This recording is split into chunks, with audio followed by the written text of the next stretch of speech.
Hello friends, this is Rohit Gupta. Welcome you to my YouTube channel Rohit G's Counseling. Today in this video I will be discussing about a career option which is less heard and less known to many people. That is pharmacovigilance. Career in pharmacovigilance. Now what is pharmacovigilance? Its courses, eligibility, recruiters, job prospects, career prospects, ये सारी चीज़ें आज मैं इस video में दिखाने वाला हूँ, आपको बताने वाला हूँ कि what is pharmacovigilance, career opportunities in pharmacovigilance course. So मेरे साथ पूरे वीडियो बने रहिएगा.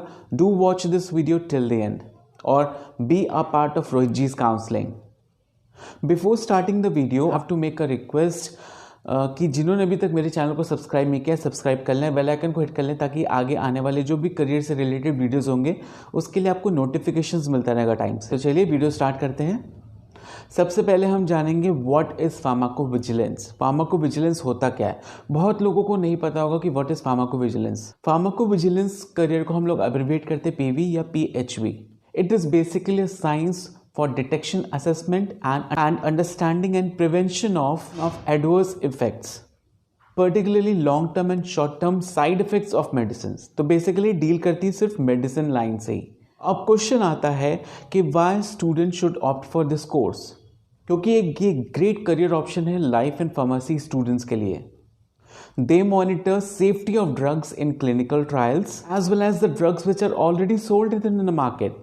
उसकी सेफ्टी एंड सिक्योरिटी, उसके साइड इफ़ेक्ट्स, उसकी आपकी एक्सपायरी, उसके एडवर्स इफ़ेक्ट्स, हर एक चीज़ को वो मॉनिटर करते हैं. अगर हम इसके जॉब डिस्क्रिप्शन की बात करें कि एक कैंडिडेट जो फार्माकोविजिलेंस फील्ड या करियर में अपना करियर बनाना चाहता है उसको क्या क्या जॉब में करना पड़ेगा, what all things he has to do, क्या क्या परफॉर्म करना पड़ेगा. तो पहले तो ये कि उसको सारे एडवर्स इफ़ेक्ट्स को एनालाइज करना होगा कि what all adverse effects are there for medicines. तो क्या करना होगा, उसको ट्रैक करना होगा सारे एडवर्स इफ़ेक्ट्स जो हो चुके हैं या जो हो रहे हैं. सेकंड उसका स्टेप ये होगा, उसका दूसरा काम होगा, ड्यूटी होगी कि रिव्यू करना और एसेस करना ऑल द सोर्सेज डेटा. उसके बाद डेटा जब मिल जाता है सारे सोर्सेज से उसको कंपाइल करना. फिर उसके बाद उसकी एक डेटा रिपोर्ट बनाना, उसको डेटाबेस में एंटर करना. फिर सेफ्टी डेटाबेस में भी जो भी उन्होंने डेटा फीड किया है उसमें कोड जनरेट करना एडवर्स इवेंट्स के लिए. फिर उसके बेसिस पे उनको एक रिपोर्ट रिलीज करनी है डेटाबेस से रिलेटेड. सो ये कुछ जॉब डिस्क्रिप्शन है, टेंटेटिव है, मैंने कुछ एक्यूरेट नहीं बताया आपको. जब आप उस फील्ड में जाओगे तो आपको पता चलेगा कि what all job descriptions are there. मैं तो just for an idea I have told you कि what job is all about. अब अगर हम बात करें इसके कोर्सेज़ के लिए कि कौन कौन कोर्सेज अवेलेबल है, तो ICRI post graduate diploma in clinical research and pharmacovigilance एक कोर्स है जो आप कर सकते हैं. फिर दूसरा कोर्स है catalyst professional certificate in pharmacovigilance. तो ये दो कोर्सेज थे जो मैंने आपको बता दिए. अब हम बात करते हैं इसकी एलिजिबिलिटी की. व्हाट इज़ एलिजिबिलिटी, कि आप इस कोर्स को कैसे कर सकते हैं, क्या क्या रिक्वायरमेंट्स होती हैं, बेसिक क्राइटेरिया क्या होता है. एलिजिबिलिटी होती है ग्रेजुएट और post graduate in chemistry subject, 50% marks aggregate होने चाहिए आपके. दूसरा क्राइटेरिया है ग्रेजुएट और पोस्ट ग्रेजुएट इन फार्मेसी और फार्मास्यूटिकल साइंसेज. तीसरा क्राइटेरिया है ग्रेजुएट और पोस्ट ग्रेजुएट इन मेडिसिन. ये 3 क्राइटेरिया हैं एलिजिबिलिटी की, जिसके बाद आप इस कोर्स को परस्यू कर सकते हैं. अच्छा, एक चीज़ और, अगर आप डिप्लोमा कोर्स करेंगे तो it will be of 1 year. अगर आप सर्टिफिकेट कोर्स करते हो फार्माकोविजिलेंस के लिए तो वो 4 मंथ्स का होगा. अब हम बात करेंगे स्किल्स की कि what all skills you are required to do this particular course.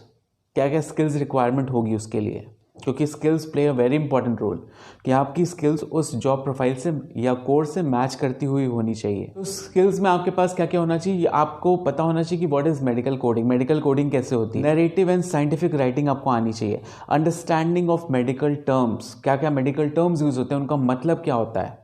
Ability to maintain meticulous records, जो डेटाबेस आपको मैंने बताया था जॉब डिस्क्रिप्शन में, डेटाबेस को मेंटेन करना, उसकी रिपोर्ट्स एनालिसिस करना, वो सारा काम आपको स्किल्स होनी चाहिए आपके पास कि आप रिकॉर्ड को मेंटेन कर सकते हैं for long period of time. Then you need to have a good communication skills. So ये कुछ स्किल्स हैं जो रिक्वायर्ड होती हैं फार्माकोविजिलेंस करियर बनाने के लिए. अब हम इसके जॉब प्रॉस्पेक्ट्स की बात करेंगे कि जॉब प्रॉस्पेक्ट्स क्या हैं इसके. अगर आप कोर्स को कर लेते हो, कंप्लीट कर लेते हो, तो क्या क्या जॉब प्रॉस्पेक्ट्स हैं आपके लिए. तो फर्स्ट लेवल आपका एंट्री लेवल, जहाँ पे आप लाइफ साइंस ग्रेजुएट के तौर पे आप अगर एंटर करते हो फील्ड में एक्सपीरियंस के लिए कंपनीज में जाते हो, तो आपकी क्या रोल होता है जॉब का। So entry level life science graduate के लिए ड्रग सेफ्टी एसोसिएट आप बन जाते हो। फर्स्ट लेवल है, that is entry level. Second level है, after completing 2 to 3 years as DSA drug safety associates you become drug safety scientist. फिर और ज़्यादा एक्सपीरियंस गेन करने के बाद, नॉलेज गेन करने के बाद, रिपोर्ट्स, डिफरेंट टाइप्स की रिपोर्ट्स बनाने के बाद you come to the position of aggregate report scientist who maintains different types of reports related to medicines. फिर नेक्स्ट लेवल आता है आपका, जब आप 7 to 10 years का एक्सपीरियंस गेन कर लेते हो उस फील्ड में, एग्रीगेट रिपोर्ट साइंटिस्ट की फील्ड में, so you become the team leader और team manager depending on the company profiles. फिर लास्ट लेवल आता है आपका, जब आप 9 to 10 years का एक्सपीरियंस गेन कर लेते हो, वास्ट नॉलेज, वास्ट रिस्पॉन्सिबिलिटीज जब आप ले लेते हो अपने ऊपर, तो आप may be you can become the director of a company और वाइस प्रेसिडेंट और president of a company depending on the companies profile. तो ये कुछ जॉब पोजीशंस हैं, जॉब प्रोस्पेक्ट्स हैं, जिस अलग अलग लेवल के लिए अकॉर्डिंग टू द एक्सपीरियंसेस। अब हम बात करते हैं ग्रोथ प्रोस्पेक्ट्स की। ग्रोथ क्या है इस फील्ड में? एक तो अगर ग्रोथ देखें इस फील्ड में, तो ग्रोथ के लिए बहुत सारी MNCs कंपनीज हैं। यहाँ पे KPOs हैं बहुत सारे जो आपको ऑफर देते हैं, जॉब ऑफर देते हैं as a pharmacovigilance scientist. Then regulatory agencies होती हैं, क्लिनिकल रिसर्च ऑर्गेनाइजेशंस होती हैं, फार्माकोविजिलेंस यूनिट्स होते हैं मेडिकल कॉलेजेस में। तो ये स्कोप है जहाँ पे आप वर्क कर सकते हैं, कहाँ पे आप एक्सपैंड कर सकते हैं अपनी नॉलेज एंड एक्सपीरियंस। अब बात करते हैं रिक्रूटर्स कौन कौन होते हैं, कौन सी कंपनीज आपको हायर करती हैं। कंपनीज के अगर हम नाम सुने, because very well known companies are there to give you job offer in pharmacovigilance field में, जैसे बायोसव हो गया, डॉक्टर रेड्डीज लैब हो गया, इली लिली कॉर्पोरेशन हो गया, ग्लैक्सो स्मिथ क्लाइन हो गया, आईगेट हो गया, क्लिनिकल रिसर्च ऑर्गेनाइजेशंस हो गई, इंटास बायोफार्मास्यूटिकल्स हो गया, जॉनसन्स एंड जॉनसन्स हो गया, और भी बहुत सारे नाम हैं, बहुत सारी कंपनीज हैं जो आपको जॉब ऑफर करती है इसके लिए। कोर्स कहाँ से कर सकते हैं, कौन कौन सी यूनिवर्सिटीज़ हैं जो आपको ये कोर्स कंडक्ट कराती हैं? Guru Nanak Institute of Pharmaceutical Science and Technology है, LNCT यूनिवर्सिटी है भोपाल, MDU रोहतक है, Sharda College of Pharmaceutical Sciences है, विकास कॉलेज ऑफ फार्मेसी है। ये कुछ कॉलेजेस हैं जो रेप्यूटेड कॉलेजेस है जहाँ से आप फार्माकोविजिलेंस कोर्स कर सकते हैं।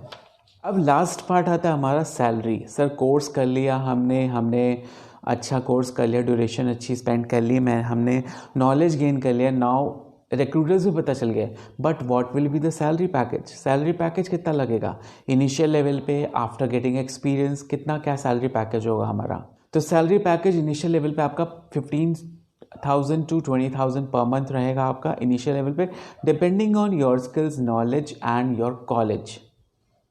Everything should be considered. After 5 years 50,000 to 60,000 approximate आपका पैकेज लगेगा per month. After gaining more experience, may be after 10 years, your package will be around 80,000 to 90,000 per month. This is the approximate figure. आपका इससे package और भी बढ़ सकता है, इससे कम भी हो सकता है, depends on your experience, skills, knowledge. Your college plays an important role as well as किस कंपनी में आप जा रहे हो। सो फ्रेंड्स, ये एक वीडियो था जो फार्माकोविजिलेंस करियर के ऊपर था। बहुत लोगों को नहीं पता, तो आई हैव अ रिक्वेस्ट कि इस वीडियो को ज़्यादा से ज़्यादा शेयर करिएगा लोगों से, ताकि जो साइंस ग्रेजुएट है, जो मेडिकल फील्ड में है, उनको भी इस कोर्स के बारे में इन्फॉर्मेशन दीजिएगा। So give me thumbs up if you like this video, share this video as much as you can in your Facebook and WhatsApp group. Do not forget to subscribe my channel and hit the bell icon. But हाँ, feedback देना मत भूलिएगा मेरे comment section पे, how you like this video. Till then, have a nice day, good day.